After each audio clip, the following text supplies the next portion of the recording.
today. I want to be part of it. New York, New York, these vagabond shoes are longing to stray right through the very heart of it. New York, New York.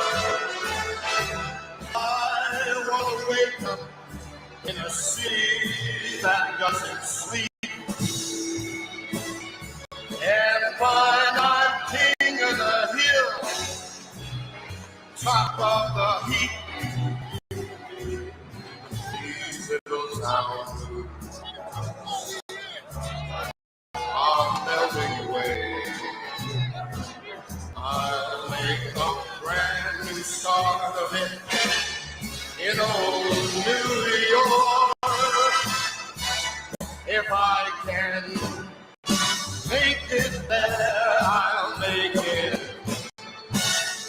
anywhere. It's up to you, New York, New York.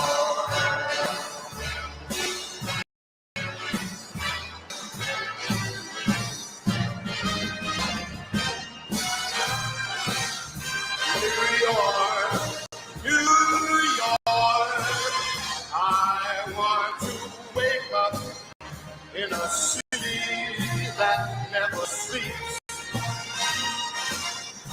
and find I'm a number one, top of the list, king of the hill, a number one.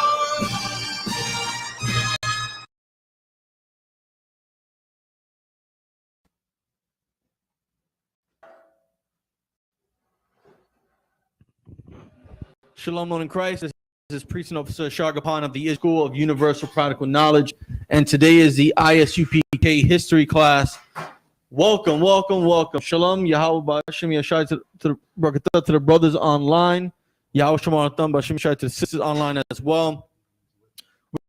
We're here in New York City, in Harlem, and everyone understands that New Year celebration is not a celebration for Blacks, Hispanics, and Native Americans. Right. It has its roots in pagan and heathen and the culture of pagans and heathens.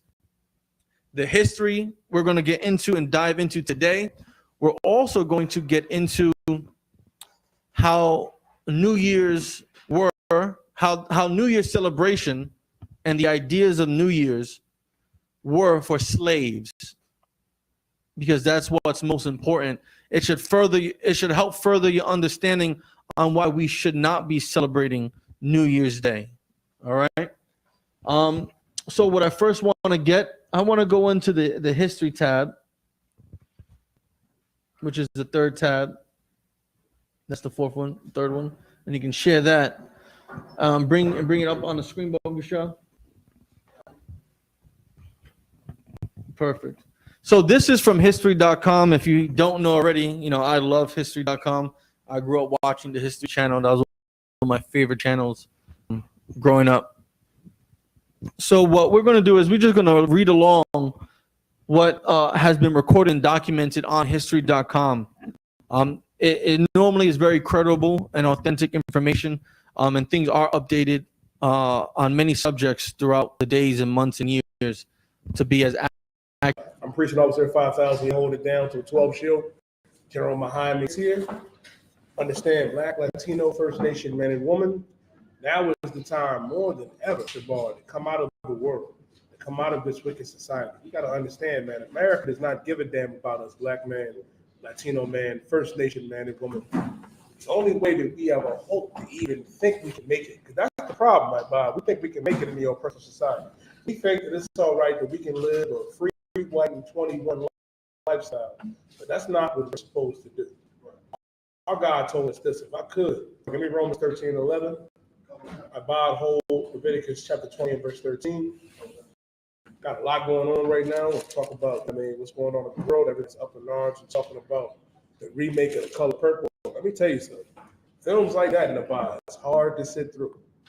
hard to sit through, because if you sit through it, right, you'll realize, man, the attack on brothers is absolutely real. And the attack on sisters, because they're trying to tell you, Black woman, Latino woman, First Nation woman, that you can only find love with each other. And that's a lie. And that is a lie. They're pushing that alternative lifestyle on our people. They're pushing, you know what I mean, brothers to be with brothers, sisters to be with sisters, because they do not Black, Latino, and First Nation households getting back together under the natural order that the Lord wanted it to be. So that is in 1 Corinthians 11:3, where the head of the man, you know what I mean, is Christ. And the head of every woman is the man. And the head of Christ is the Most High. That is the natural order of things. Now, the oppressor is trying to come up against that. We see it, you know what I mean, in what he does, in his marketing, in the media. That's why we got to combat this. This is why we have to do this. Read what you got, Shabar? God, Romans chapter 13, verse 11. And that, knowing the time to awake out of sleep. And that, knowing the time, meaning that was the time to wake out of sleep. Now was the time to realize that we got to wake up. That we have to wake up and realize, man, that we have been lied to. That we think, oh, you know what I mean, it's all right to continue, you know what I mean, and all of the wickedness of America. Like right now, they're getting ready to say, celebrating their New Year, Shabar. Well, how the hell can this be the new year? How can this be the new year when we are in the dead of winter? The new year is around the time of Passover. That is when the new year starts. In the month of Abib, Passover is the new year. The new year is in the springtime. The new year is, you know what I mean, January 1st. It is not. I pray you understand. Now, read it again from the top of y'all. God, Romans chapter 13, verse 11. And that, knowing the time, that now it is high time to awake out of sleep. And now it is high time to awake out of sleep. It is high time, Black man, Latino, First Nation man and woman, to awake out of sleep, to come out of that slumber. Everybody claims to be so woke about it. Like we in the society right now, where everybody claims to be woke, everybody claims to be conscious. Well, they are fast asleep as well. I know your Umar sound nice. I know your Charleston Whites. He's a comedian, by the way, Shabar Zaki. He's a comedian. Y'all be ready to deem any brother or sister that's saying, you know what I mean, that with some sense, and all they have to do is watch us. Don't mean that they're doing the work. It means that they brought up a good point. But that don't mean that they are the ones that are supposed to be leaders of our people. That's the job for the priests and prophets in the Israelite School of Universal Practical Knowledge under Commanding Yohana. That's our job. And we have to arise and wake out of sleep. Now is the time to come out of that slumber, to come out of that fairy tale that is called America. Because America is not a dream and a fairy tale for our people. It's been a nightmare since day one, Shabar. It has been a nightmare. And all of the wickedness that they promote, it's diabolical.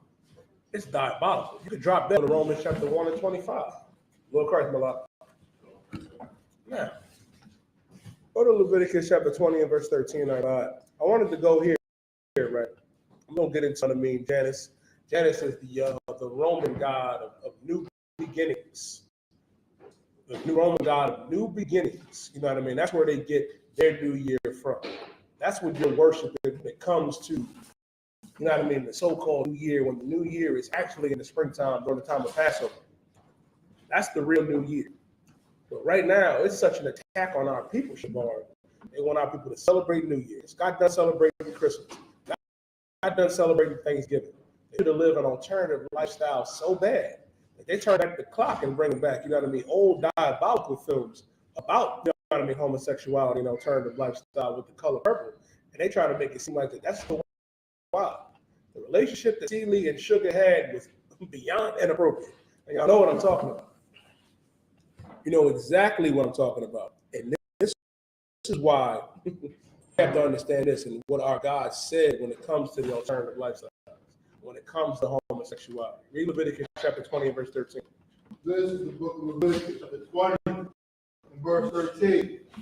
If a man also lie with mankind. If a man also lie with mankind, meaning this, If a man lies with another man, or a woman lies with another woman, go ahead. As he lieth with a woman. Because a man is supposed to be with a woman. A woman is supposed to be with a man. What you see right now and what they promoting, you know what I mean, in America is evil. It's diabolical. It goes against nature, which we're going to go into in a second. Keep going. Both of them have committed an abomination. Both of them have committed an abomination. Both of them. And the thing is, this is what they promoting about. They tell us to call it an alternative way of living. It's just wicked as hell. When God said that both of them have committed an abomination. And our people have become so numb and accepting to it. You know what I mean? We're not supposed to be accepting to it. Not at all. Not at all. Your son and your daughter cannot be a sodomite. You cannot be a sodomite. Black woman, Latino woman, First Nation woman, black man, Latino man, First Nation man. That is not a lifestyle that our people can live. And guess what? You know, in the Bible, we're going to go into it. There's a penalty for this. Keep going. They shall be put to death. They shall surely be put to what? To death. They shall surely be put to death. Ooh-wee. Scripture says they're going to be put to death. Now, the priest ain't coming to put you to death now. Lie. The priest ain't coming to put you to death. Now the Lord is going to deal with you. Keep going. Their blood shall be upon them. Their what? Their blood shall be upon them. Their blood shall be upon them. How is your blood upon you? How is your blood upon you? I'll tell you how your blood is upon you. Monkeypox, HIV, AIDS. That's that monkeypox, Shabar Zaki, is a rough situation. That's a rough spot. I watched the face decay. Man, I was on TikTok and the devil, his whole face. Could you imagine your body thinking because you want to be a deviant while you alive? That's a rough situation. His nose fell off. All because you delayed with Steve. That's a rough spot. You can't live that lifestyle if you black or Latino or First Nation. That's why what they're trying to promote in Color Purple is wicked. It is so evil and it's so wicked because you're telling our sisters that you can only find real love with each other. And that is a lie. That is a lie. How do you know? Because outside of us building, you know what I mean, these families back up, brothers and sisters are still having babies in the world. They still having babies in the world. And it just goes to show you, man, that the attack on our people is so strong because they do not want us, you know what I mean, to come back together as a family. That's why they put the abortion clinics out there. That's why they demonize brothers. That's why they over-sexualize sisters. You know what I mean? And want us to live that alternative. We can't do that. In our blood, you know what I mean? That blood will be upon your head. And it is with that monkeypox, that HIV. Drop down to verse 26, like Bob. Right. This is the book of Leviticus, verse 26. This is why you can't live the style of the oppressor in America, of the oppressor anywhere. Why you can't live the lifestyle of any of these heathens and accept any of their philosophies and their way of life for this reason. And ye shall be holy unto me. The Bible says, ye shall be holy unto me. Meaning if you are Latino or First Nation or black, guess what? You are holy unto the Most High. You are separate. That's what the word holy means. The word holy means to be separate, set apart. Ye shall be holy unto me. Separate, read. I, the Lord, am holy. For I, the Lord, am holy. Meaning God is separate. God does not love everybody. That's a lie that they've been telling you all the time. God don't love everybody. That is nowhere to be found in the Bible. God only cares about our boy, Lord of Christ. He only gives a damn about that black man, woman, that Latino man, woman, that First Nation man, woman. Read. And have severed you from other people. And have severed you from other people. Meaning this, you know what I mean? What does it mean to sever you? If my arm gets severed from my body, it's no longer attached. No longer attached. No longer attached. Read there from the top. And ye shall be holy unto me. Keep going. For I, the Lord, am holy, and have severed you from other people. And have severed you from other people. Our God severed us from the oppressor, severed us from the Africans, severed us from, you know what I mean, the East Indian, the Arab, and all of these different heathens. You're looking at them like they have, you know what I mean, a better way of life than we do. They do not. Some of y'all look at the Orientals in Moab, Shabbat, and think that their lifestyle is so much better, that they have this well of knowledge and wisdom, you know what I mean, that we have to aspire to. When they eat anything, you looking at the Arabs and their culture. I saw a tweet by Meek Mill, you want to he was talking about how 60% of Philly don't celebrate Christmas because they Muslim. That is a damn lie. I know Muslims right now that just got done celebrating Christmas, Thanksgiving, New Year's, their birthday, the whole thing. They ain't no different than your Christians. The only ones in Philly that did not celebrate New Year's and Christmas and Thanksgiving, these wicked holidays, is the brothers and sisters in the Israelite school, the UPK. I pray you understand. Our God told us that we have to be holy, set apart, because he is holy. He's set apart. Our God don't give a damn about everybody. That's why he severed us from other people that what? That ye should be mine. That ye should be mine, because we belong to the Lord. We belong to the Most High. You want to find? Can you give me Romans chapter 1 and verse 25, Baba Prashant? Romans 1 and 25. And I'll ask you to hold that Shabar. You can give me Jeremiah chapter 2 and verse 14. You want to, let me get Romans chapter 1 and verse 25. General Muhammad will be here shortly. Got any type of questions, you know what I mean? Type them in the chat. First, we're going to go to Romans 1 and verse 25.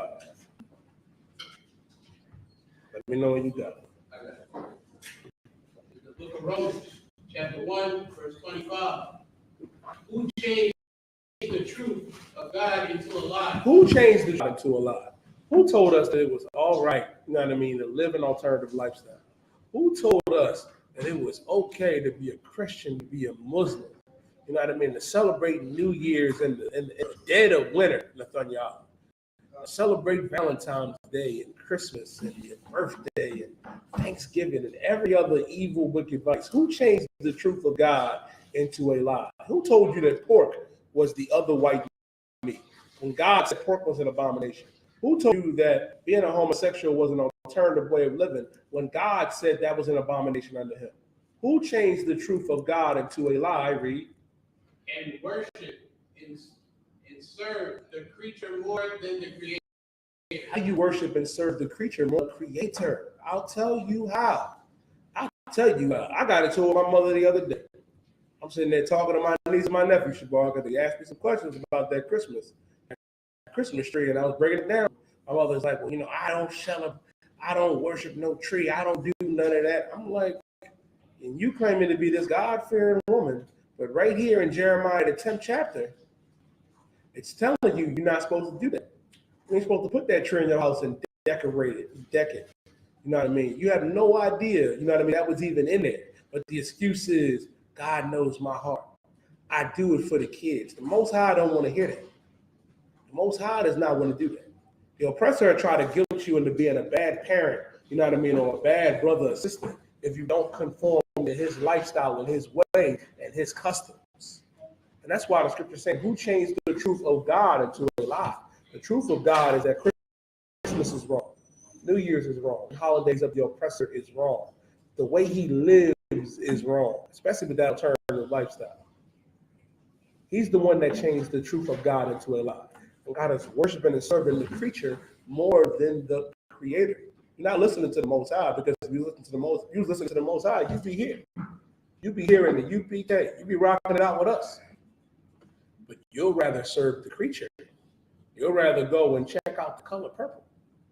You'll rather go out there and be a deviant.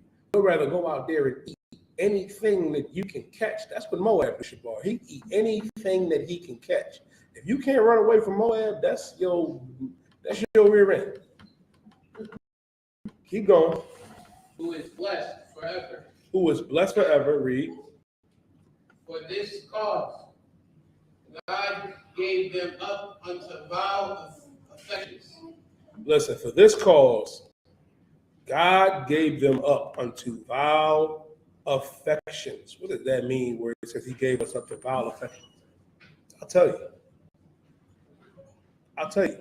how we got given up to vile affections. You get caught up in that alternative lifestyle, wow, word. You get caught up in that, and next thing you know, you got monkeypox, you got HIV. And it was a movie I seen during the 90s, you want to find. You're too young for that. Shabar know what I'm talking about. Shabar knows. The sisters know. Called Philadelphia. Man, seeing Tom Hanks in that film was rough. And you would think, seeing that nobody would want to be gay. And nobody would want to. Like, I got a cousin, man. You know what I mean? It's funny because General Hobbs brings up his cousin. I had a cousin too. You know what I mean? That was when he died, his body was so, you know what I mean, infested, you know what I mean, and toxic because of his AIDS. I mean, we couldn't even have, you know what I mean, a viewing for him. Right? They had to cremate how bad it was. You don't realize, man, like if you disobey the Most High, you do, you know what I mean, that vile stuff. You know what I mean? The stuff, you know what I mean, that your oppressor, you know what I mean, says is alternative. Being lost in his proclivities, Shabar Zaki. You'll be given all affections. You'll be sitting up in a hospital bed with your nose falling off. That's a rough spot. Keep going. For even their women did change the natural use into that which is against nature. Listen, even the women did change the natural use because the natural use for a woman is to be with a man. Since you're supposed to be with a brother, you're supposed to be with that black man, that Latino man, that First Nation man. Anything else, you going against nature. I know some of y'all listen. I'm a tough critic. I'm a tough critic. Anyways, I see some brothers talking about, yeah, you know, Candace always heavy points. It's hard for me because, you know what I mean, it's like you willingly spread your legs open for an oppressor. I don't know how you can do that. Same thing with that Don Lemon, who's a brother, and you willingly bend over for an oppressor man. That is insanity, Shabar. Like, Bob, that's rough. That's a rough situation. Like, Nabat, that's going against nature. Because the black woman is supposed to be with the black man. Black man is supposed to be with the black woman. Latino man, you got to be with that Latino woman. You got to be with each other, black man, Latino man, First Nation man, and woman. Now, even the women did change the natural use, which goes against nature. You watch Color Purple, and you looking at, you know what I mean, the female cast and the characters, and you look and be like, well, goddamn. Like, this is something, if you look at it through the lens of a righteous man or a righteous woman, you know what I mean, here in the UPK, you'll look and see, man, this is diabolical. And you got some brothers and sisters. I was rapping with a sister in the world, you know what I mean, like Bada, she was telling me how evil it was. And that's rare to see. Because a lot of them to go see that. And it's what they push. They pushing it more than ever, especially during this day and age. Because even the women that change the natural use, now you want to be a lesbian, you want to be bisexual, you want to be part of the LGBTQP. The P is for pedophilia. It's going to be added sooner or later. You can't get caught up in that. And we reading this out the New Testament too, Shabar. We in Romans 1 and verse 26. Even the women that change their use of that, which goes against nature. Because you being with another woman goes against nature. It's not how God intended it to be. Keep going. And likewise, also the men. Likewise, that's a rough spot. Likewise, also the men. Also the men. Now you got brothers, you don't want to be with sisters no more. You want to be with a brother. And some of y'all gonna get upset, but I don't give a damn. A lot of y'all, you know what I mean? What's the nice thing to call them, Shabar? Y'all conscious community leaders, they starting to look more feminine each and every day. I don't know about y'all, man. Umar is starting to look more gay every day. Ever since, you know, that stuff that was going down with academics Shawana done, I'm like, goddamn. Brother, selling out and bending over. Just saying, not saying he did. He just looking more feminine each and every day. And that's what they want. That's what they want out of us, black man, Latino man. They don't want you to be a strong brother. They don't want you to be out there with the sisters. They want you to get with each other. Likewise, also the men. Now you don't want to be with a sister. Now you want to be with another man. Where brothers like Lil Nas X and Saucy Santana should be ostracized. We should be ostracized. You know what I mean? And the sad thing is, you know what I mean? Here in America, that's promoted. Where homosexuality should be frowned upon. Interracial marriage should be frowned upon. You know what I mean? The dealing and selling and using of drugs should be frowned upon. Like, it should be a shame. Like, that's what needs to come back to, White Bob. Shaming brothers and sisters, you know what I mean, for that wickedness. Like, it's not acceptable, and it never was acceptable. It was unlawful during the time of Adam, and it's unlawful today. Nothing has changed. Keep going. Also, the men, leaving the natural use of the woman, burned in their lust one toward another. Now you're burning in your lust one towards another, and that is what they promote here in America. America is modern day Sodom and Gomorrah, modern day Babylon. This is what they want. This is what they want, and that's why we have to break that mold. We are breaking that mold. This is the only place of righteousness for Blacks, Latinos, and Native American Indians. I know our people are trying to find their way, trying to find that path. You know what I mean? But the only way to do it is by coming up in here. Can't start your own organization. You know what I mean? You know what I mean? But you can't start your little fake Israelite group. You know what I mean? You can't do that. You're not supposed to join the purple police. You're not supposed to go out there and continue to be up in that church, in that mosque, because all of that is acceptable.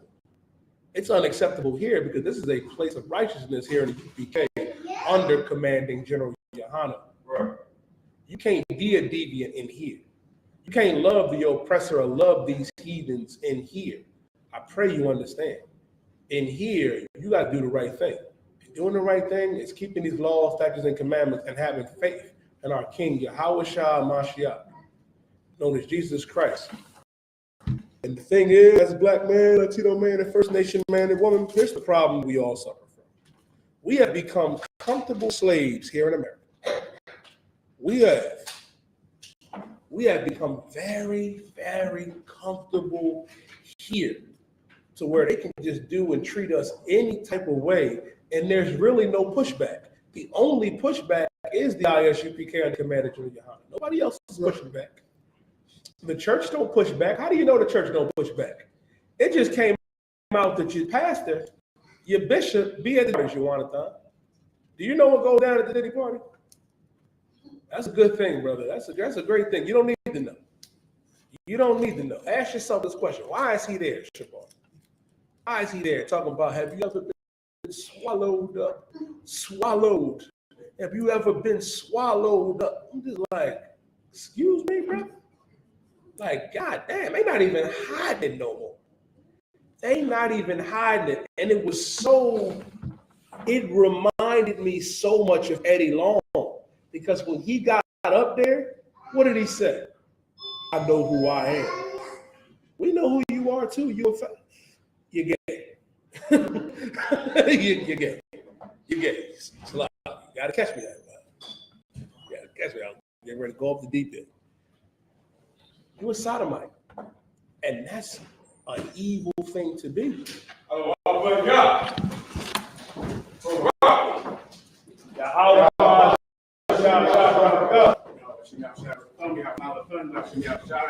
Wrap it up. Get it on. I'm ready for your questions in the room and online. Listen on to yours in 1 second. Whenever you're ready, let me know. All right.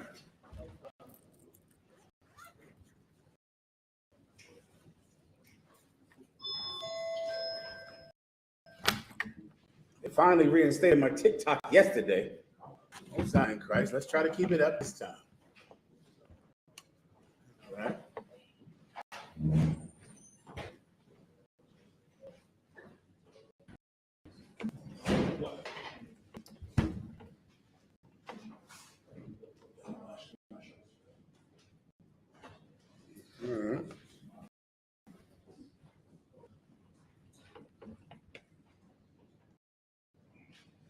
Whenever you're ready to go, you got it. Let me know. Right? Go. I want to show this. So you have questions? Okay, I'm sorry. Okay, hold on. I think I got it. I think I did it wrong. Go for Canada. Amalek,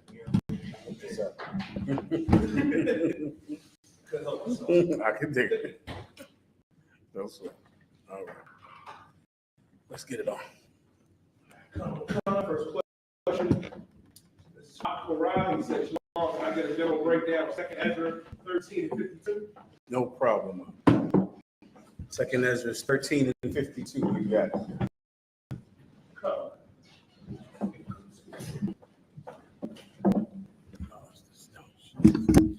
Someone read it with a brother, all right? The book of 2nd Ezra, chapter 13 and 52. And he said unto me, like as thou canst neither seek out nor know the things that are in the deep of the sea, even so can no man upon earth see my son or those that for the daytime. This is 2nd Ezra. Let me go up 2 verses, all right? Come. 2nd Ezra, chapter 13 and verse 50. Mhm. And then shall we show them great wonders. Mhm. Verse 1. Then said I, O Lord, that bearest rule, show me this. Wherefore have I seen the man coming up the midst of the sea? I appreciate you. This is speaking about Christ for time's sake, all right? This is a Old Testament prophecy about the coming of our King Jesus Christ, all right? We know his true name is Yahweh. So just remember that through this entire breakdown, all right? Go ahead. Verse 52. And he said unto me, like as thou canst neither seek out nor know the things that are in the deep of the sea, even so can no earth see my son. So what does that mean? Now, okay, if you're an oppressor in the world, when it says no man can see my son, which may be the purpose of the question, if you were black or Latino, would you think that no man can see him? Actually, you can't see him with your eyes. That is not correct. When it says no man can see my son, the scenario is giving you the answer, just like digging down into the ocean or going deep down into the ocean. What was the other metaphor? Going deep into the ocean. Go ahead. So can no man upon earth see my son. Above that. Like as 2nd Ezra chapter 13 verse 52. And he said unto me, like as thou canst neither see nor know the things that are in the deep of the sea. The deep of the sea, meaning you cannot know what's in the deep of the sea. Why? Because it's so deep down there, and it's so hard to get down there, and you're not a fish. So if you wanted to find out what was in the deep of the ocean, it would be extremely difficult to find out. Continue. Even so can no man upon earth see my son. What does it mean when it says, can no man see my son? Meaning, it is extremely difficult to understand Christ. That you know to this day. It's extremely difficult. Besides all of the lies about our King, just finding out about him takes a level of discipline that most people cannot endure. People want to have fun. People want New Year's Eve. People want, black-eyed peas and collard greens and a tree in your house and gifts from Macy's and gifts you buy online. But to actually understand Christ, you would have to do what? Whoever uses the right term, I will be impressed with. You have to go deep. That's the metaphor we just used just now. Whosoever can understand what is in the deep ocean. To understand Christ, you have to go deeper. You'd have to go deep within yourself. You'd have to go deep into the knowledge of the understanding of who he actually is. You have to bypass the lies. You'd have to push away all of the baby Jesus and the manger and the Christmas stories. Everything your grandmother told you, all the lies that your mother told you as a child. You buy that and go deep to understand Christ. Until what? Read the rest of it. Even so can no man upon earth see my son, or those that be with him. Who are those that be with him? You are. The disciples in the past. You can't see us. You can't understand us. That's what the see means there. The see is slang for understand. You can't see us. You look at us and you think we're gangbangers or thugs or, some type of criminals. You see your Christian preachers, you think that they're men of God. But meanwhile, your children are safe in here and they're not safe with the preacher. You can't see us. Just like you couldn't see the brothers who served Christ last. You thought they were men worthy of being unalive. And all of them were unalive. Every last one of them. Because the world thought that they were the threat. They were the danger. When meanwhile, those men were the men that everyone could rely on. You can't see us. Everyone understands. Anymore. But in the daytime. But when? But in the daytime. But in the daytime is the only way you could see us. What's the hour of the daytime? That's all you need in the back. The night. See, when it's dark, you can't see us. When darkness reigns, you can't see us. When all you know is your pleasure. All you know days, New Year's Eve and Christmas. Well, how in the hell are you going to see us? You are in, come on. You are in the dark. You're in darkness. You can't see us. You thought for years that T.D. Jakes was a man of God. That's what you thought. You thought. Meanwhile, he's a power bottom for rappers, and you thought he was a man of God. You hate us. You think we're criminals. You think we're gang members. You can't see us. When the daylight comes, you will. You understand? One day you will. One day you'll see us. Anything else? That was a bad question, sir. Next.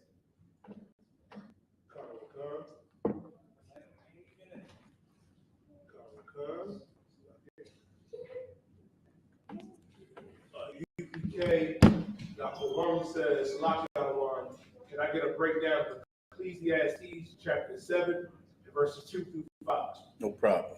You got it.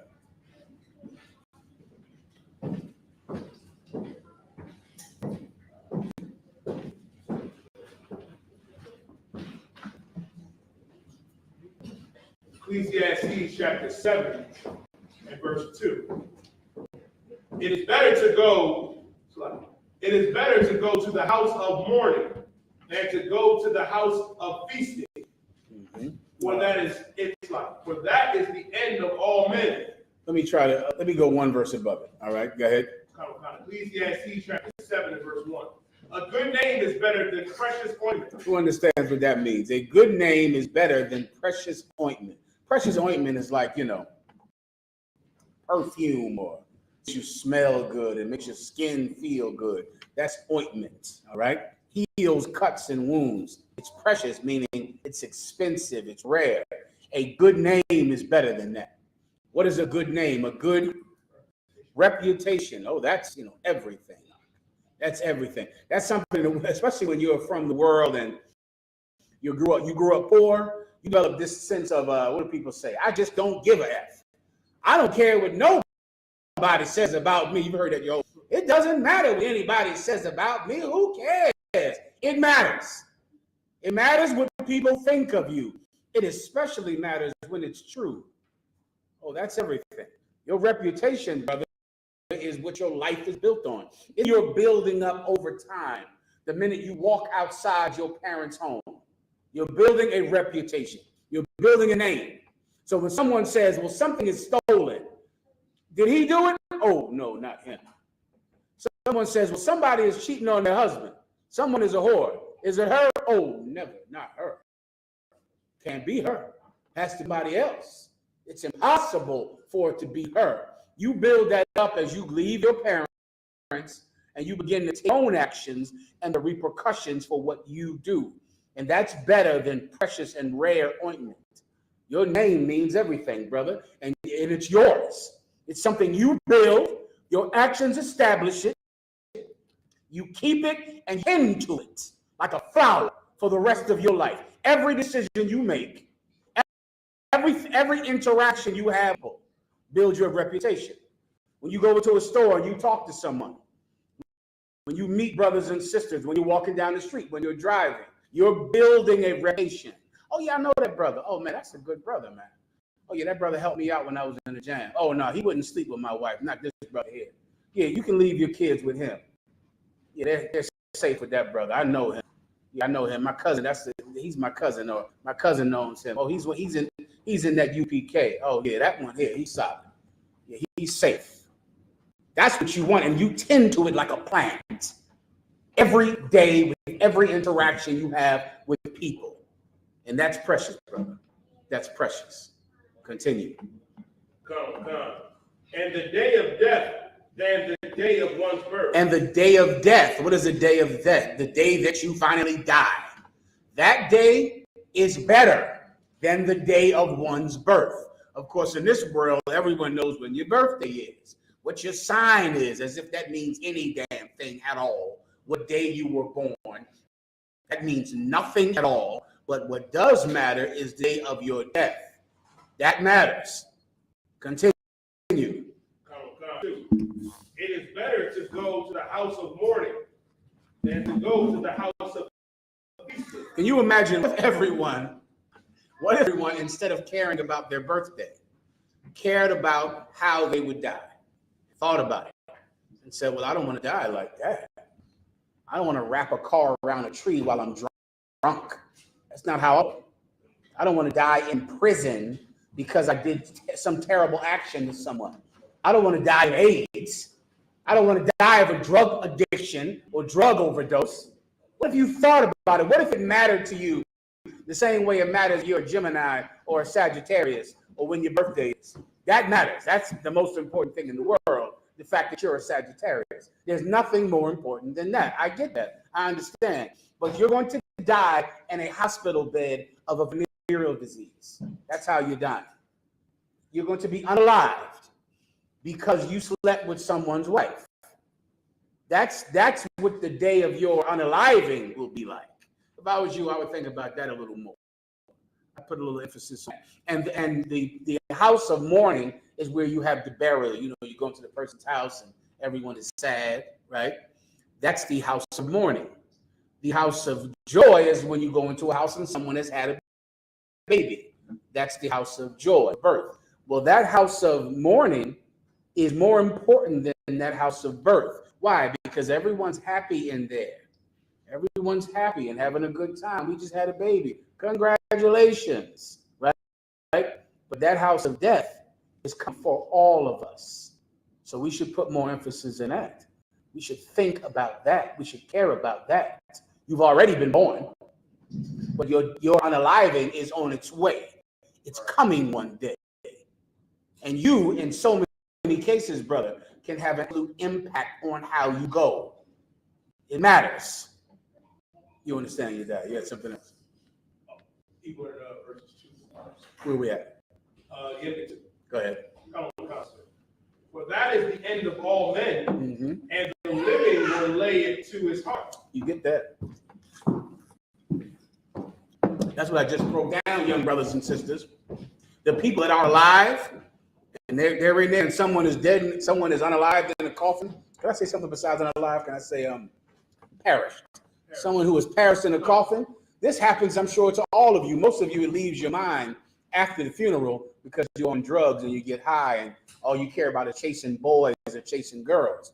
But if you went to a funeral and you thought, oh my God, how many funerals have you been to and someone died of the thing you're doing?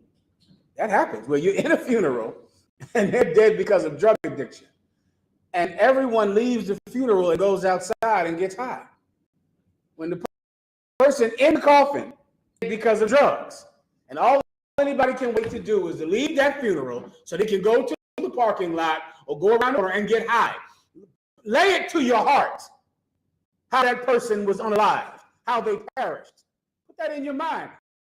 Think about the people you know and what they lost their lives to. You do those things. You eat that pork that gives that high blood pressure and heart disease. You smoke that weed that causes you to do terrible things because your brain is under the influence of drugs. You do the things that fill up graveyards. Lay that to heart. Put that in your mind, all right? Anything else? 1 second, in the back. I know, like, if I asked you what's something important to teach your daughter growing up, Yeah. like to teach them about shame and cover ridiculous. Yeah. But like along those lines, what would be something important to teach your son growing up? Okay, well, give me the flower of thy youth. That's what you need for a son. Okay, when it comes to a boy, right, what you have to give a boy, similar to, okay, a little girl, if she has nothing else, she'll depend on her body, her sexuality. If she has no marketable skills, if she has no other way to get or attention, she will use her body, her breast, her sex to get attention, to get money, to get everything that people need to feel good about themselves. Well, what will a boy use if he has nothing else? Violence. That's what a boy will use. A boy will use violence. Got me, just like you said. I tried. I guess I didn't try enough. I tried for about 10 minutes. what the point is, that was good for me. But the point is, a boy will use violence. He'll use violence. So you have to give this boy something that every boy needs. What else will a boy do if he has nothing else? He'll use violence, and he will be led lust. Lust. Men have, sisters, I know you don't know this, but men have monstrous sex drives. It's a girl doesn't really even get it. You don't even understand what some 15-year-old is going through. It's like he's a psychopath. You understand, when it comes to girls. It's something that is like a heat that comes over him, and he cannot control it. And it's like an animal urge. It's like a musk ox or a hound or some animal. And that's what happens when you get 14 and 15 years old. And it just grows and grows and grows and grows, and it just will not stop. Everyone understands. So what will a boy do? A boy will let his lust him, and if he has nothing else, no other way to get money or praise or attention, he'll use violence for that. He'll beat people up, and then his name will be all over the high school because he knocked this guy out, or he robbed this guy out, because he wants praise and he wants attention. So if he has no other way to get it, he'll rob somebody, carry a gun into class so that he can be the man, so he can use violence to get attention, violence to get girls. You understand? So what does a boy need above all things? Malak in the back. Discipline, give him a hand. That's what a young man has to have, brother. Discipline. A young man cannot do what he wants to. That's what he has to have. If you have a son that has no ability to stop himself from doing what he wants, you're going to lose a son. That's how that works. Your son is going to have sex with whatever, and he cannot stop, you're losing your son. If your son cannot stop himself from hitting people and punching people and shooting people, you are going to lose your son because he has no discipline. What must a son have above all things? That's this self-control. You understand? This, of course, is in the Bible. All right? You want flower of thy youth, and you want he to take to the city. Go ahead. For flower of thy age, I might be incorrect about how it's worded. Go ahead. Read 1 Corinthians chapter 7. Yes. Book of 1 Corinthians chapter 7, verse 36. But if any man think that he behaveth himself uncomely toward his virgin, if she pass the flower of her age. Not that one. That's for a girl. I want the one for a boy, and that's in the Apocrypha. It's basically the same phrasing, which is how you know in this precept it is not saying if a woman has her monthly. That's not what the flower of her age means, because a boy also has the flower of his age in the back. Like it's Ecclesiastes 26 and 19. Sounds right. Whoever has it, you can read it. If you got it, go ahead. Come. Ecclesiastes chapter 26 and verse 19. My son, keep the flower of thine age. My son, keep the flower of thy age sound. What does it mean if someone is or something is strong? Like the dollar is sound. This ship is sound. Sound means strong. Keep the what of thy age strong? The flower The flower of thy age. What is the flower of thy age? That time in your life is blossoming, right? You're not an old man. There comes a time when you're an old man and you've learned all the lessons of life the hard way. You got it. You're done now. Like you went and you stuck your finger in a socket and you know how you get elected. You've done every stupid and evil thing. And so now you're fine because you've been to prison, because you've lost this and lost that and ruined 3 times over. So now you're sitting down somewhere. Now you have the ability that is what a man needs, which is so hard to do. You can sit in a room alone and shut your damn mouth. It is hard for a man just to sit in a room, shut the hell up. A man cannot do that. A man needs to get out there in those streets, find some action, find some tail, find some trouble, get high, get drunk. But then you go to prison and you'll learn the benefit of being able to just sit in a room and do nothing for 23 hours a day. Now I got it. Now I know how to do it. Now I can just sit here and make my peace with books and reading and get my college degree or high school diploma or GED. I can do all the things I had no self-control to do when I was the one that chose what I did with my time. But then when my oppressor chooses, I can sit down there for 23 hours a day. And I'm going back to school. And now I know how to follow rules, when to urinate, when to use the bathroom, what line to get to the chow hall, walk to that line to get to the infirmary. Now I know how to follow rules. Before I got in there, I didn't know how to follow any rules. I would advise you to learn those rules on your own. The Bible calls it self-control, mastery of yourself. You understand? Keep going. And give not thy strength to strangers. Oh, don't do that. If you want to have a time in your life when you are blossoming as a man, don't give your strength to strangers. Don't do that. And every brother in prison is giving his strength to a stranger. Every brother with a heathen woman, every brother who has sex with some slut is giving his strength to a stranger. Now the flower of your youth is going to be wasted. All of your power and strength and might is just for nothing. It'll be used to make some other people strong. Everyone stands. Anything else? Also, you need that. You need heathen strength for mastery is temperate in all things. Temperate is the biblical word for discipline. All right, temperate. You understand? Malak, we good there or not? See me one more time, please. Go ahead. Is that it, Malak, or no? If you think you need to, it's up to you.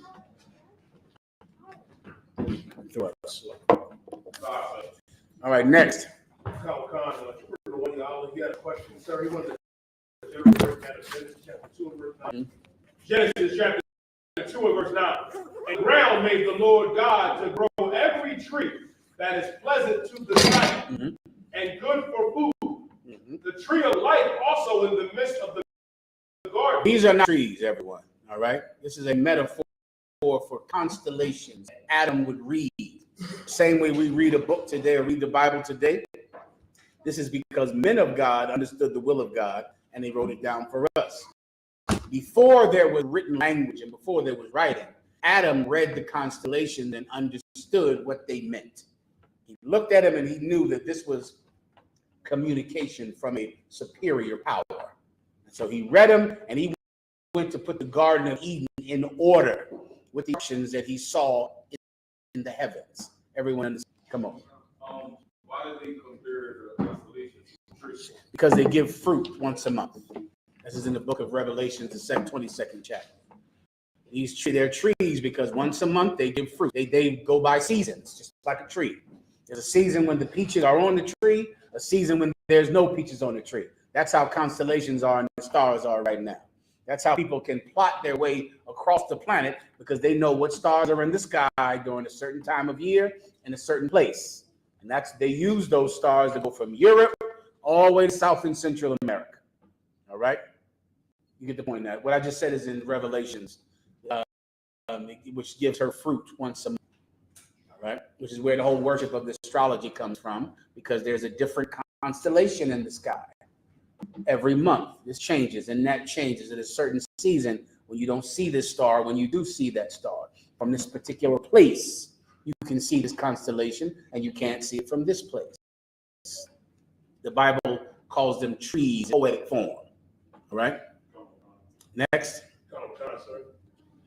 Sister Chardina Headway, she says, break down of Deuteronomy 14 and verse 1. No problem. The book of Deuteronomy, chapter 14 and verse 1. Ye are the children of the Lord your God. Ye shall not cut yourselves, nor make any baldness between your eyes for the dead. Right. These are laws, right? All of these books in the beginning of the Bible specifically go into laws. Now, let me just make you fully understand it. All of these things are things that were done in Egypt, that the Egyptians did. When we left Egypt, the Most High God specifically forbid us to do the things that he knew were ungodly against our culture when we left Egypt. The Egyptians had a practice of balding their heads for religious purposes. The Most High God forbid us to bald our heads. Like to have a head where there's a clean baldness where your hair just falls the hell out, right? That's clean. Then there's another baldness where you're doing it for looks, status, for religion. That baldness is unclean, and we're not allowed to do that. What else would they do in Egypt? They would shave off their eyebrows for religious purposes. That's what between your eyes means. They would get rid of their eyebrows. They would get rid of the hair on their face and tie a fake beard onto their faces. But the beard you see on Egyptian statues is a fake beard, but they were completely hairless because they believed that hair was ungodly Egyptian gods. The Romans believed the exact same thing. The Romans believed that having hair on your face made you a barbarian because the people that spoke like Abba Gada were evil to them. They called them barbarians. And so they shaved their faces clean, and they believed it was holy to have no hair. So this is talking about shaving off your eyebrows and balding your head, which is unlawful. Everyone understands. Go ahead. Be unlawful for a man going bald. No, you're already bald. You bald. That's a clean baldness. That's in the Bible as well. It's called a clean baldness. If you want to clip them couple of hairs you have, you can go ahead and do it. You ain't got the two of them. You got them. You'll see in a little bit. Go ahead. Also, so would that apply to women when they Yeah, that's what it applies to. It applies to women that shave off. Now, that's a rare thing, but I think that used to happen. Do sisters still do that? Cut their eyebrows completely off? That's a rough deal. Okay, but don't do that. You want to go and get them fixed? That's lawful. Go and, fix your own damn eyebrows and try to get them looking manageable. That's fine. That's not what I'm talking about here. I'm talking about the Egyptian practice of having no eyebrows. You get my point? Just like a bald head. When your head is bald and you have nothing above your eyes, that's unlawful. If you want to clip your eyebrows, that's lawful. You get just like clipping your hair, it's lawful. But balding your head is not, and balding your eyebrows is not lawful. Simple enough. Go ahead. Next. This is from Officer Kalaka. He said, Shalom, sir. Can I get a breakdown of Genesis 32 and 32? The Israelites use this to say you're not supposed to eat the thigh of the chicken, etc. Go ahead. Genesis chapter 32 and verse 32. Therefore, the children of Israel eat not the sinew,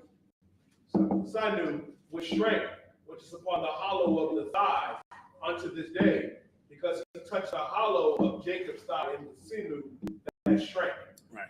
There is absolutely no law against eating the sinew of a chicken. The sinew of a chicken is not the thigh of a chicken. The sinew of a chicken is the ligament.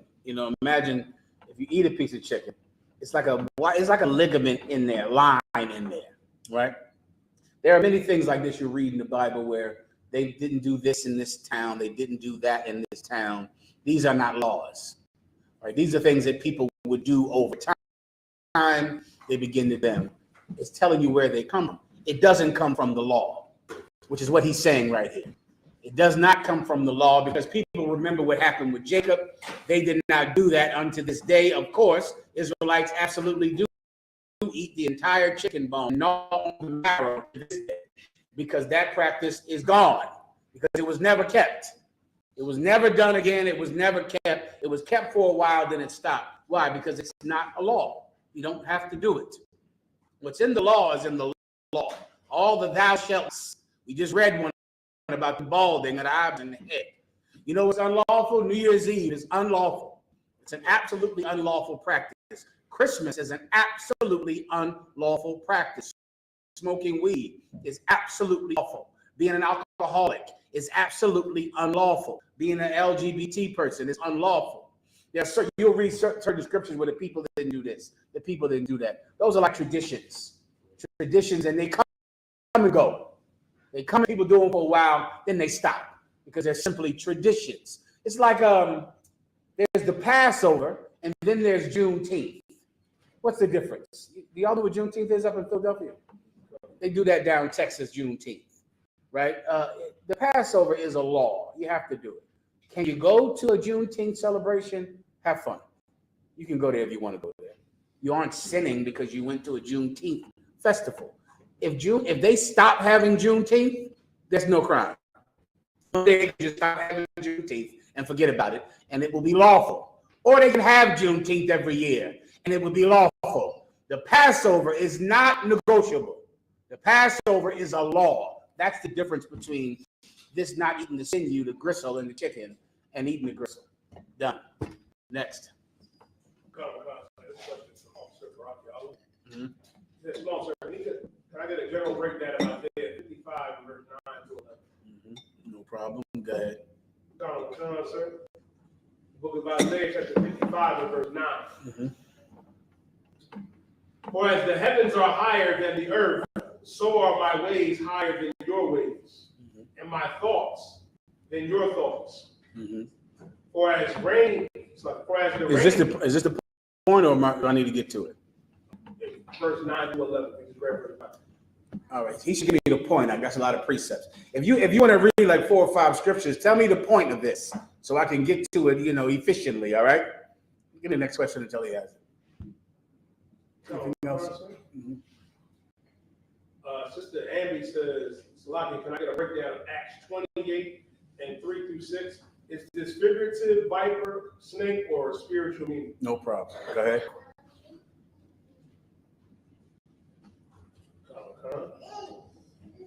Book of Acts, chapter 28 and verse 3.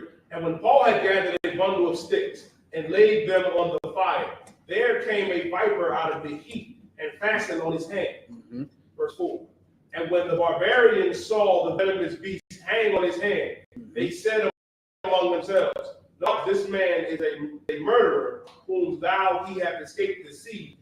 Yet vengeance suffereth." She wants to know, is this a literal snake that bit him? Yes, this is an actual snake. This actually happened to Paul, right? When Paul was shipwrecked, when he decided to Jerusalem and answer the charges that the Sadducee and Pharisee had made against him because they were false. And he decided to go to court, to face his charges. As he was there, he got in a shipwreck. He's in a shipwreck. People are looking at him. He's on the shore, washed up on shore. He got bit by a snake. When the people saw him get bitten by a snake, they knew he was an evil man, meaning that God had this snake bite him because he was evil. Continue. Sir. Verse 5. And he shook off the beast into the fire and felt no harm. The snake bit him. He said, shook his hand. The damn snake flew off his hand and went into the fire. They're sitting by a fire because they just got out of the water. So they're warming up by a fire. As they're sitting there, a snake crawls upon him and bites him. When the snake bit him, they just knew this is an evil man. Look what happened to him. He shakes the snake off. The snake goes into the fire, and he is fine. Nothing is wrong with him.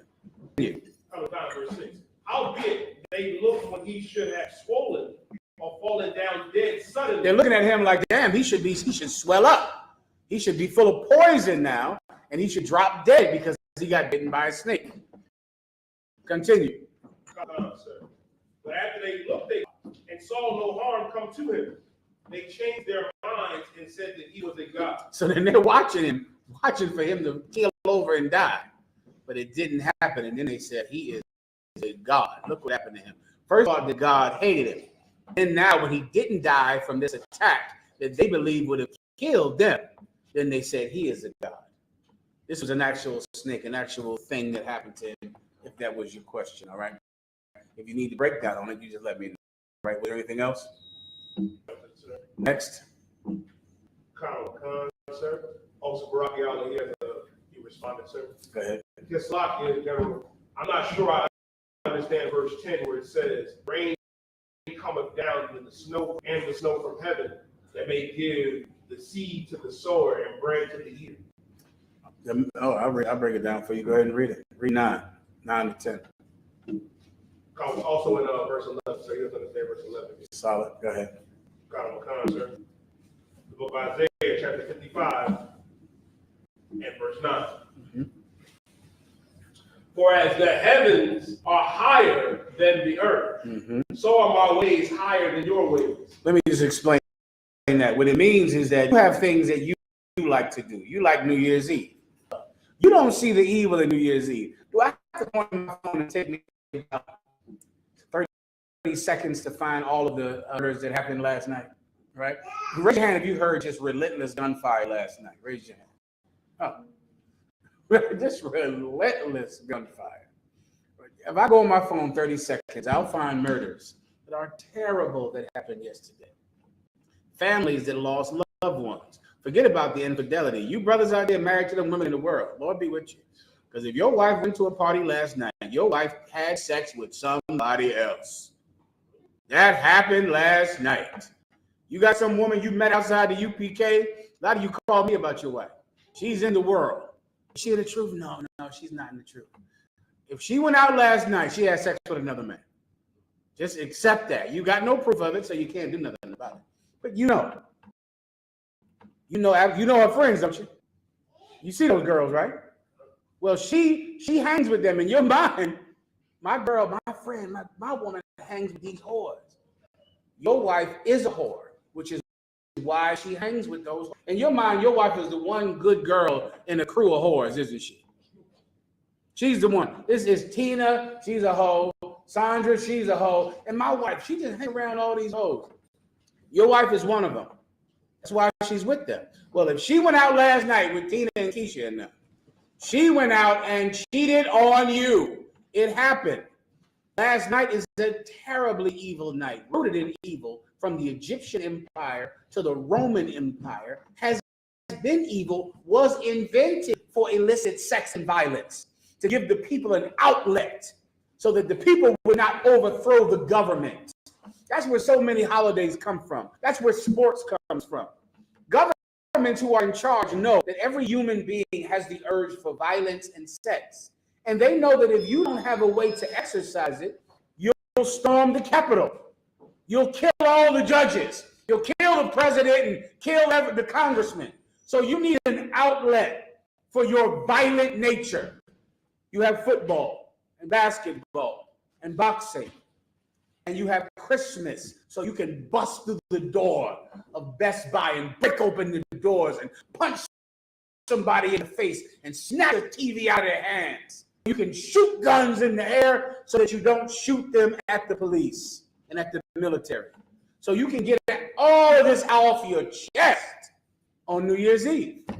And governments since Egypt and Rome have used holidays for you to push all of your lust into that holiday, and then you will be at work tomorrow. You're going to show up because your wife is going to whore on you, and you're going to shoot somebody on New Year's Eve, and both of you will be at work on time when the store opens back up. That's the point of New Year's Eve. It's to give your base urges an outlet. That's what you need. That you understand. That you like. Read it again. Come. For as the heavens are higher than the earth. But you do not like the Most High's consistency in forcing you into self-discipline and making you restrict yourself from those base urges. The Most High is trying to turn you into a real human being, man, not an animal. You had your hand up?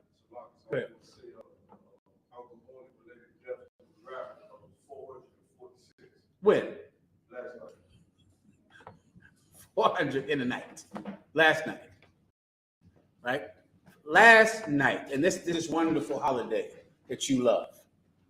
That's the point. And you don't understand why the Most High would force you to resist yourself, where you can't put your penis in anything. You can't have sex with anything. You can't smoke what you want. You can't do what you want. And in your mind, it's like, this is terrible. This is no fun. This is a horrible, horrible thing. I don't get to do what I want. Well, you also don't get to be in that coffin. You also get the children alive. And you don't understand it. This is the reason you don't understand it. Because his thoughts are as far above you as the sun is the earth. You don't get it. You don't understand things. You're like a monkey trying to clothing or brushing his teeth. You don't get it, but he does. So what you should do is just obey him. You're completely ignorant. You're led by your genitals. That's what leads you, your genitals. Your genitals push you forward in life. You're led by pleasure. Pleasure is just the only thing you care about. That's all you want. Then you should let God make your decisions because you're ignorant. Does everyone understand? Right. That's the point of this. Verse 10. For as the rain cometh down, and the snow from heaven, and returneth not thither. The rain comes down. Here's the point. Imagine you look up in the sky, and rain comes down. And the snow comes down from heaven, from the sky. Snow comes down. Keep going. Sir. But water the earth. And the snow and the rain waters the earth. The rain comes down, waters all the plants. The snow comes down and does what? Melts and turns into what? Drinking water. That's where lakes come from. Lakes come from the snow that's on the mountaintop. It sits on the mountain and it begins to trickle down as it melts. And it trickles into streams, lakes, and rivers, which is why you can always drink streams, lakes, and rivers, because it doesn't come from the ocean, which is salt water, right? The streams and the lakes and the rivers come from melted snow from mountains. We get to drink because snow comes out the sky. We get to eat food from plants and we get oxygen. 80 or 90% of our oxygen comes from plants. How do plants live? From rain that falls outside and feeds those plants, and now we get oxygen and food. Continue. And make it that bring forth and bud, that it may give seed to the sower and bread to the eater. That's what I just broke down just now. That it may give seed to the sower. What is a sower? A farmer is a sower. When the Bible says you reap what you sow, meaning you plant a seed, you plant an apple seed in the ground, you're to reap apples.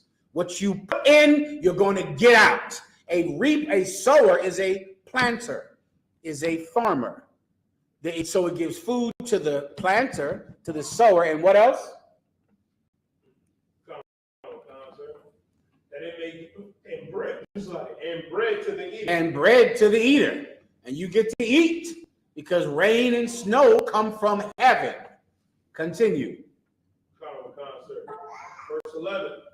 So shall my word be that going forth out of my mouth. So shall my word be that comes out of my mouth. You think you decide who to have sex with. You decide who to eat. Well, you're going to eat and have sex with whatever heaven tells you to do. Because that's the same way you eat and drink. All of it comes from God.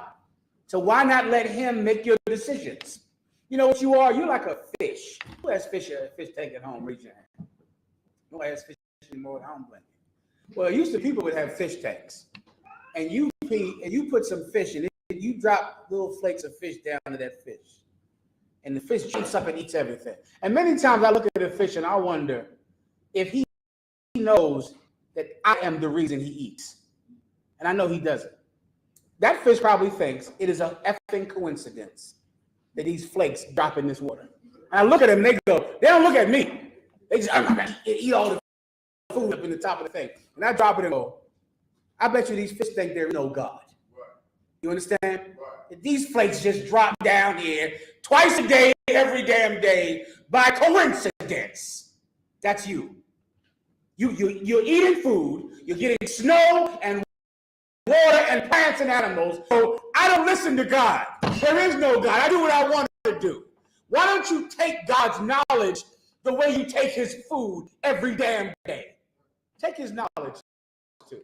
It might be the same way. Everyone understands. Next.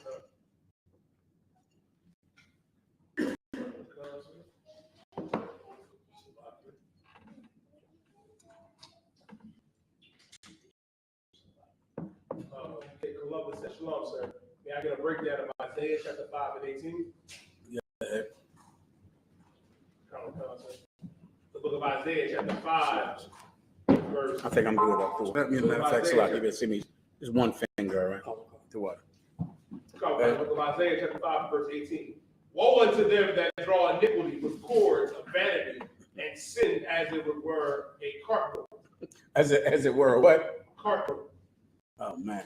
Okay, I'll give you the metaphor. A cart rope is like a cart. You're pulling a cart, right? You tie a cart to a horse or tie a cart to a cow or something, and it's pulling the cart, right? And so you tie iniquity to what? Woe unto them that draw iniquity with cords. Drawing something is pulling something. So woe means destruction. Destruction unto him that pulls iniquity. What is iniquity? Sin is iniquity, right? Disobeying, celebrating Thanksgiving and New Year's Eve and Christmas and Valentine's Day, which is coming up, which is also a sin. Also the worship of another God throughout it. He that pulls iniquity, you're pulling it, keep going. With cords of vanity. With cords of what? Vanity. What is vanity? Who knows? Vanity is nothing. You're doing it for nothing. Right? So here you go. You have New Year's Eve and Valentine's Day. And you have to do it. It must be done. You can't miss one. It's important. Why? What are you getting from Christmas but debt? And helping your oppressor get more and more rich every day. You idiots out there are celebrating Christmas and angry that the police have more guns and tanks and cars. You pay for those things with your money. You fuel the economy that uses its power against you. You fuel it and feed it every day. But you must do it. You have to do it. Why do you have to celebrate Christmas? Why? What's going to happen if you just buy your kid a gift on a random day in September or April? Why? Why do you have to do it? Why do you have to celebrate New Year's Eve? Why do you have to do it? You're doing it for nothing at all. You're doing it because some celebrity does it. Yes, some celebrity does it, so you have to do it because you must be Cardi B. You must be LL Cool J. You must be Frank Sinatra before him. You must be all of the people who are your gods, and you just want to be like them. Well, that is doing it for nothing. There's no reason to do it at all, right? You're pulling it with a cord of vanity. Everyone understands. That's the point. Next.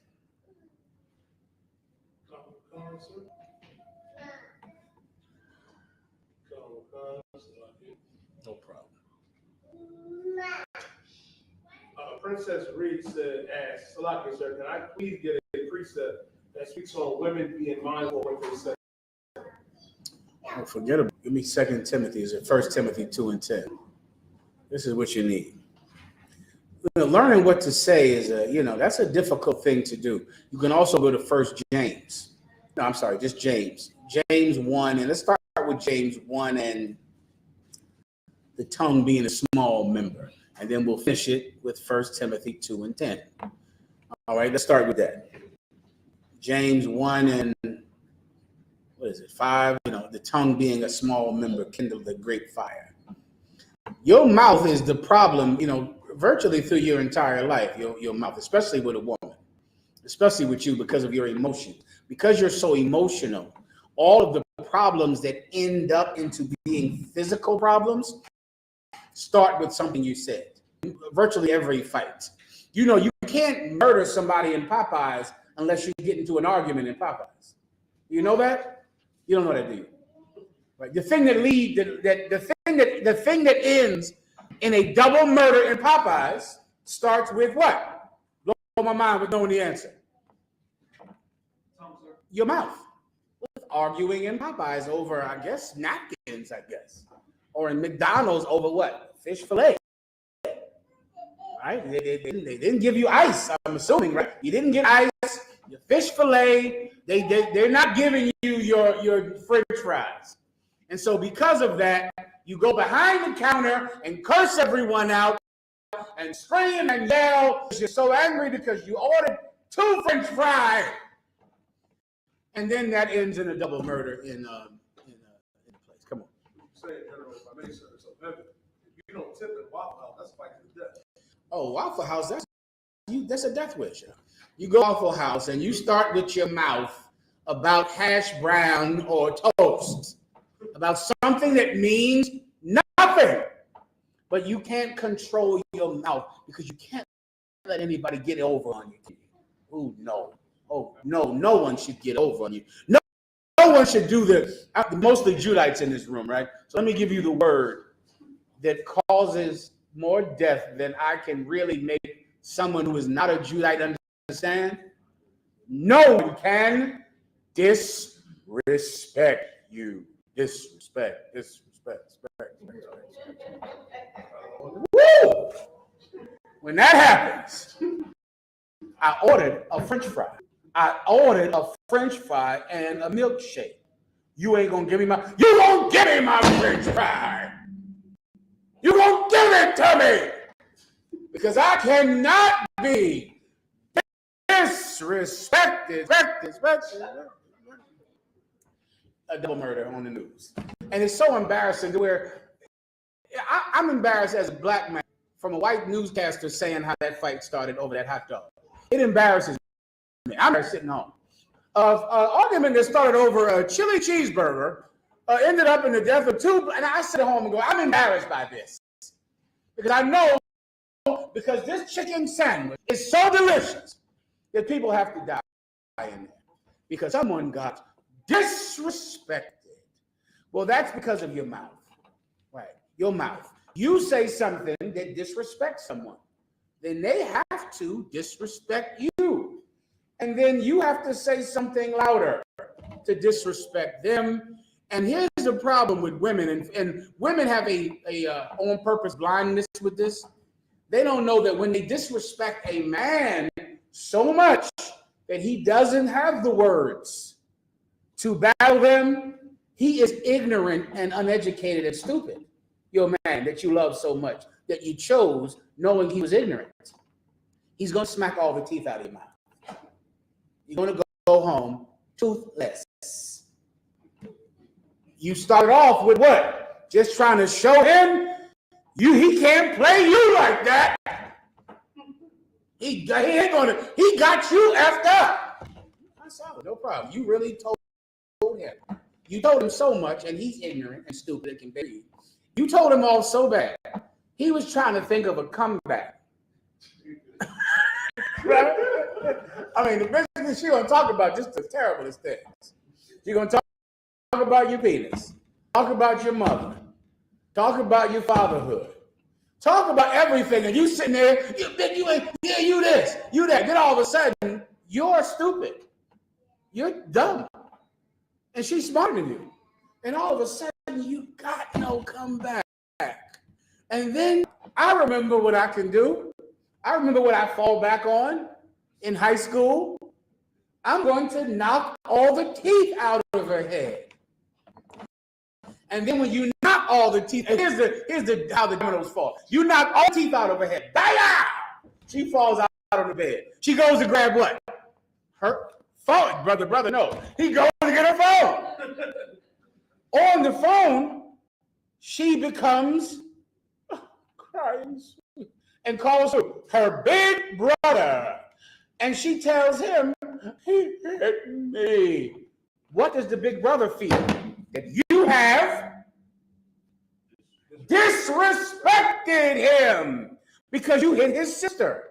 He gets in the car and he drives over to you. Now, her brother is stupid and ignorant. He doesn't even know that you fight all the time, and she is going to take you back at the end of this fight. Dumb. So he runs in the car over there to stop your disrespect. He gets into the house. What does he do when he opens the door? Who knows? You ain't gonna hit my sister like that. You feel disrespected. Why? Because that's your woman. And who is he to tell you what you can do in your house? I'm a man. I got so many ignorant idiots who think that they're manly. They think somehow that's manly. I'm a man. That's why I did this, because I'm a man. So, yes, I'm a man. Can you please bail me out, sir? I'm a man. Oh, you're a man. Stay in there. That's where men are. In jail. That's where they're all at. Can you please help me get out of here immediately before the sun goes down? You're manly. Aren't you a man? You did all this because of your manhood, right? You're a manly man. You can't be disrespected. He come into your house telling you what to do with your wife. Oh, he sees her with two black eyes. You wonder why he's upset. You would never be upset, of course, if somebody blacked the eyes of your sister. You would say, hey, that's his business. That wouldn't bother you at all. If someone blacked your daughter's eyes, you would just say, well, baby girl, that's your husband. Let him black your eyes. I'm sure that's what you would do, right? You're stupid. You don't know that you would do exactly what he's doing, because you, her father, mother, are all idiots. All of you are dumb. So now what happens? Triple homicide. They're in jail for the rest of your life, their lives. You're in the grave. All because I guess she went on your Facebook page and found something, or something that's stupid, or a chicken sandwich, or napkins, or something like that. All that starts with your mouth, right? If you want to get to the root of it and stop all of these murders, shut the fuck up. Excuse me, children. That was slipped out. Slipped out. Shut your mouth. Start there. If you could do that, you're going to save lives. Now we're going to start with that. Then we'll go specifically to women. Go ahead. The one I asked for. James. Nice and loud. James chapter 1, verse 26. If any man among you seem to be religious and bridle not his tongue. Yeah, that's it. If any man of you in you or with you seem to be religious, when it says seem to be religious, when you read that word, the word religion, what is religion? I forget what it means. I can't recall, but it's something else. It doesn't say religion. I want to say it's spiritual, or something that means you have rules that you live your life by. But I can't recall the term, all right? But it's not religious. Go ahead. It's like some word that means rules. Continue. But deceiveth his own heart. If you claim to be a person of conduct and rules, but you can't watch your mouth, you're deceiving yourself. You have got to watch your mouth. Right? You can think, I keep the Passover, I don't eat pork, I don't eat shrimp. If you're a woman, you think, well, I don't commit adultery. If you're a man, you think, well, I go to camp, I pay my tithes. If you can't watch your mouth, you're lying to yourself about how many rules you keep or how disciplined you are, because you can't watch your mouth. And watching your mouth saves your life. Continue. God. This man's religion is vain. All of the rules and the structure you have is for nothing. It will do you no good. It's just eat pork if you can't watch your mouth. Just eat pork and suck a crack pipe because you cannot watch your mouth. So it means everything else means nothing, because you're still going to be destroyed. You're still going to get yourself in problems that no one can get you out of because you cannot watch your mouth. Keep going. Verse 27. Pure religion and undefiled before the Most High. Meaning, if you actually had rules, it would be pure. You would do everything. Skip down to where the tongue, this is not the one I want. This is a good one. I want the one skip down is the tongue is a small member. That's the one I'm looking for. Small member. It's in James somewhere, unless I'm wrong. Go ahead. Book of James, chapter 3, verse 5. That's it. Go ahead. Even so, the tongue is a little member. The tongue is a little what? It is a little member. The tongue is a member, is a body part. That's what a member is. The tongue is a little member. It's small. Keep going. Okay. And boasteth great things. But it boasts great things. As small as your tongue is, it talks a lot of mess. That little tongue, it boasts great things. Continue. Okay. Behold, how great a matter a little fire kindleth. Behold, look at how great a matter a little fire can kindle. You ever see giant forest fires in Northern California? You know how 80% of them start? Somebody did not put out a fire that they made a pot of coffee with. They cooked a hot dog with out in the mountains. Some camper, he wanted to boil water for coffee. And instead of stomping it out, he didn't. And the entire forest burns down. Behold, what a great matter a little fire can kindle. Your mouth is small, but look at the fire. Look at the trouble it can start because you can't watch your mouth. Look at all of the death because you curse out somebody or someone curses out you because you say things that you shouldn't say. Look at it. Like, look at what happens. Look at how it starts. Not the giant forest fire, but look at the little campfire that someone forgot to put out before they left the water. Keep going. Okay. Verse 6. And the tongue is a fire. The tongue is a what? Is a fire. The tongue is a what? It's a fire. The tongue is a fire. That's what it is. The tongue is a fire. Keep going. Okay. A world of iniquity. A what? A world of iniquity. A world of iniquity. So much sin and destruction comes from your mouth. Now give me the one specifically to women. This is 1 Timothy, I think, 2 and 10, right? Oh God. 1 Timothy, chapter 2 and verse 10. Which cometh woman professing godliness with good works? Read again. One more verse above it. Read again. Oh God. 1 Timothy, chapter 2 and verse 9. And like men, also, that women adorn themselves in modest apparel. One more verse above it. Verse 8. I will therefore that men pray, wear lifted up holy hands without wrath. It's all right. Go ahead. So just start verse 7. No, I think maybe 9. Let's just go to 9 then. I'll just break it down. Go ahead. 1 Timothy chapter 2 verse 9. And like men also, the women adorn themselves in modest apparel. So this is a scripture the same way earlier we spoke about brothers who were religious or who had discipline, who were in the school. This is godly women. Godly women should adorn themselves in modest apparel, which is why sisters in the UPK dress the way they do, because they're godly women. They're not whores. Right? There's a way that a fireman dresses and a police officer dresses, and there's a way that a whore dresses. And then there's a way that a godly woman dresses. And a godly woman is no less attractive because she dressed in a modest clothing. Many times, every time, she's more beautiful because she's dressed modestly, humbly. Everybody understands. She's showing the world that she's not a whore. She's showing the world that she's a godly woman. Continue. With shamefacedness. With what? With shamefacedness. With shamefacedness. Like when the sisters in the UPK, when they're trying to get their Hebrew name and they getting that Amadim Shabbat and avert their eyes to the ground. Ooh, that's just gorgeous. It's just beautiful. To see a woman that, averts her eyes to the ground and elbows all sharp in that Amadim Shabbat. Ooh, it is just absolutely beautiful. All right. She looks like a godly woman and she's beautiful. Continue. Oh God. And sobriety. And sobriety. Sobriety means what? This is so important. You know what it means to be sober, right? Right? But here's what most of you might not know. You can be drunk off of emotions. Many women are drunk. They're not sober. Whether they're drinking or not, whether they're high or not, their brains, they don't think clearly.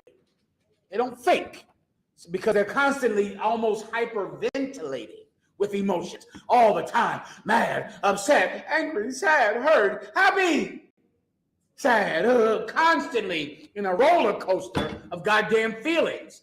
Well, behave yourself and look like you're sober. You have sobriety. This broad can think.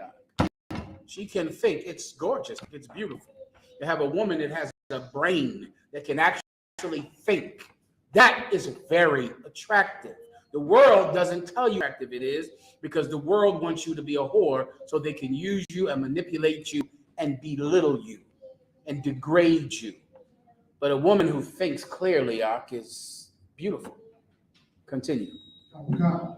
Not with braided hair. Not with what? Braided hair. Meaning your beauty has nothing to do with how, big your hair is or how long your weave is. I'm sure you're the Beyonce school of godliness. You believe that how long your weave is means that you're important. I know you're under a lot of pressure. Women are under so much pressure to get bundles and bundles and bundles of hair, because the more hair they buy from the drain from hair that was washed in a toilet in India. Did I show y'all that video where hair comes from? Oh, that's from the drain in India. That is not all my life. Like I thought the Indian women were getting their hair cut off and selling it. In India, they go because it's free. All of the hair that goes into the shower hole in the drain of a shower, they go and take that hair from the sanitation department and sell it here in America. And that's the hair that's being sold in stores. Am I making this up? I am not. Someone Google it fast as you can so I can show everyone. It comes from the drain in India. That's their economy.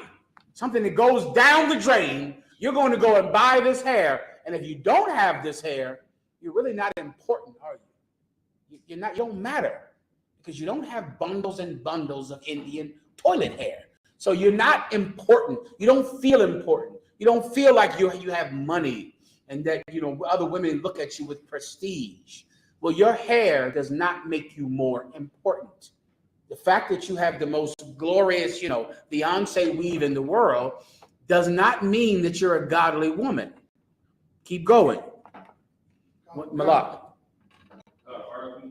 Go ahead. It says, in the trade, they call this fallen hair or hair that has been pulled out of bushes. Give me the video. If you can play it fast as you can, I prefer that. Do you have the video? He's getting it now. Keep going. What was reading? Go ahead. About Timothy. Go ahead. Not with braided hair or gold or pearl. Oh, or gold or pearls, because truly, if you don't have an expensive purse, the most expensive jewelry, the shoes with the red on the bottom of them, the Birkin bag, the this dress and the that dress and the this, you don't look like the first lady. You don't look like T.D. Jakes' wife without having the most expensive Chanel purses, dresses on, right? That doesn't make you a woman of God. It doesn't mean you're important. Continue. God. Or costly array. Costly array is what I just talked about. Costly array is clothing. I mean, costly clothing means expensive clothing. Continue. Affordable human hair extensions come from city drains. That's right. Verse 10. But which becometh woman, professing godliness with good works. What becomes a woman? What makes a woman beautiful who professes godliness? Actions, bro. Actions. What you do. That's what says you're a godly woman. Because of what you do. That's what makes you godly. Not because you have a purse that's $5,000 or expensive shoes or bundles and bundles of toilet Indian hair. That doesn't make you important. What makes you important is what you do. Your actions make you important. Continue. With good works. With good works. Keep going. Verse 11. Let the woman learn in silence. Let her do what? Learn in silence. Let her learn in silence. Let her learn in silence. The only way to learn what to say is to learn what not to say. A woman needs to learn to shut her mouth, to be quiet, to shut up. Shut up in Popeyes. Go to McDonald's and shut the hell up. Shut your mouth. Walk into that McDonald's. They mess up your order. You know what you say? That's what I get for going to McDonald's. They messed up my order. I shouldn't even be in here. Should you? It's terrible for you, right? You're in here. You're expecting 5-star service in McDonald's. You know what? You're going to have to eat that $5 at $2.50, right? Eat it. Just say, that's what I get. I got gypped out of fries in here. Walk out the door and learn a lesson about life. You paid $1.25 to learn it. Do that, but shut your mouth. Brothers, you watch your woman. If I hear about your wife arguing in places, brother, I'm going to know that you're a punk. If I hear that your wife is in Popeyes and arguing, watch how your wife treats waitresses too, servants. That's a good sign with a woman are. Whenever she has a waitress, is this fork clean? She's sending back the food in every damn restaurant, looking at the forks and check. She's looking for a way to abuse every woman who comes around. So the minute someone comes and says, would you like fries with that? Who are you talking to? This fork is dirty. This and that. She argues with everybody in the CVS. She can't come in contact with people without getting in an argument. She's fired from 2 jobs because she argues on her job. I think your wife might be a bitch, y'all. I think that is what is happening with you. And I think that if that's the case, I think you are not providing what you must provide, or else you're an infidel, which is guidance, education. Teach her to shut her mouth. Continue. With all subjection. With what? All subjection. Listen, she's in there learning with her mouth shut with all subjection. Does that mean she can't ask questions? No, she absolutely should ask questions. Does that mean she can't say anything? It does not mean that. This is what she cannot do. Be opinionated and teach, which is what women do who are in the world.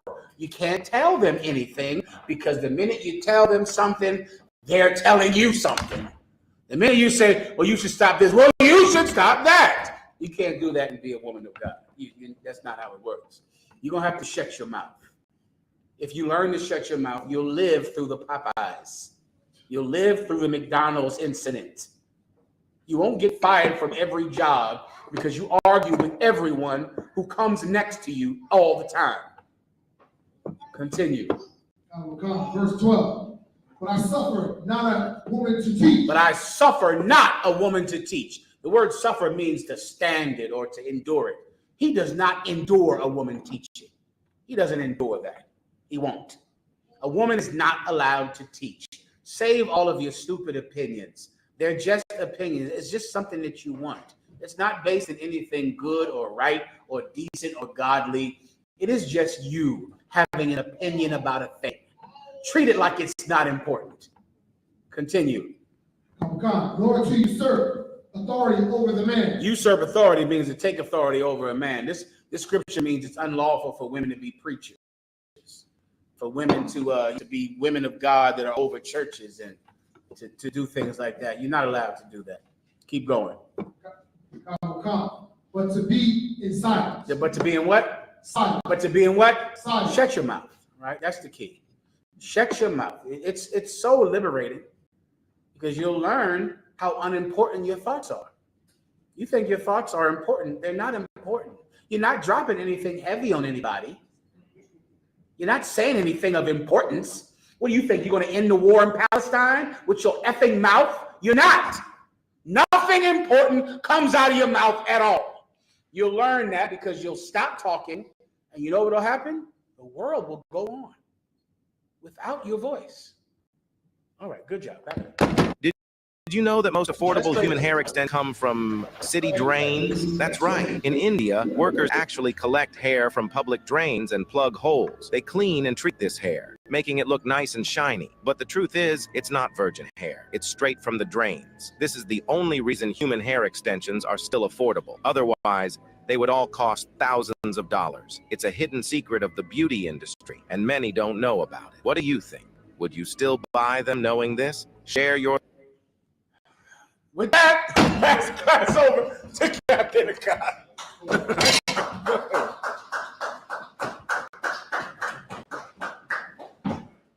What we got?